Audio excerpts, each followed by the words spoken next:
So indeed, we had a strong financial performance in Q1. We increased sales by 3x, we increased net income by 3x, we bought back share, we generated cash. So the team did a great job. As we look forward, as we've been saying now for a while, as we move into endemic, we really expect the second half of the year to be stronger than the first half of the year. Because as we know with flu, this is when you want to run in the Northern Hemisphere, vaccination campaigns.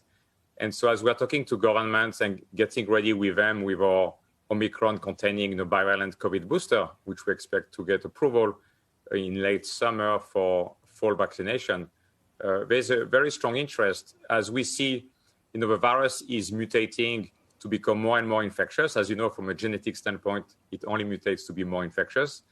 And there's waning immunity. And so as you look at those two things together and you try to project yourself into the fall, it's going to be really important to boost people in the fall with a better adapted vaccine, which is what we're working towards. So that's why we are reiterating the $21 billion signed APAs for this year. And of course, as you know, they still not include any contract with the US government.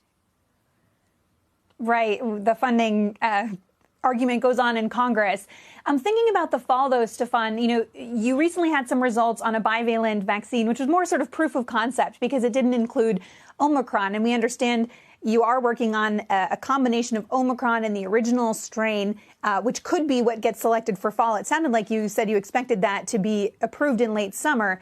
The FDA is getting together in late June to discuss what strain should go into the fall vaccine. What if they say it should be BA2 or BA2.12.1 or one of these subvariants of Omicron?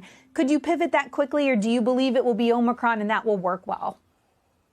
So if we follow the science, and I think the product that you talk about, the clinical data on the wild type plus the beta variants, which showed superiority even against Omicron compared to the wild type vaccine that is currently available. This makes us believe that the Omicron containing bivalent product will provide strong protection against whatever variant is out there. It is true that if the FDA chooses to pick a new strain at the end of June, if you look at the timelines, I don't think any manufacturer will be able to be ready in August to fill the channel with product, because that only leaves you with July to basically order plasmid, make products in the tens of millions of doses. So we believe in the science that the Omicron-containing bivalent booster will end up being the right choice and provide the only clinical data that we will have, or any company will have, to provide protection for the fall. Hey, Stéphane, in terms of people taking this vaccine in the fall, what's your expectation, given all of the politics around this, given everybody's sense of being, frankly, tired, unfortunately or fortunately, with COVID? What percentage of the country you think actually will get this booster in the fall, and what does that mean more broadly? Yeah, it's a great question. And so let's talk about the US and then let's talk about the rest of the world, because as you know, the US is actually a small portion of our revenues compared to the rest of the world.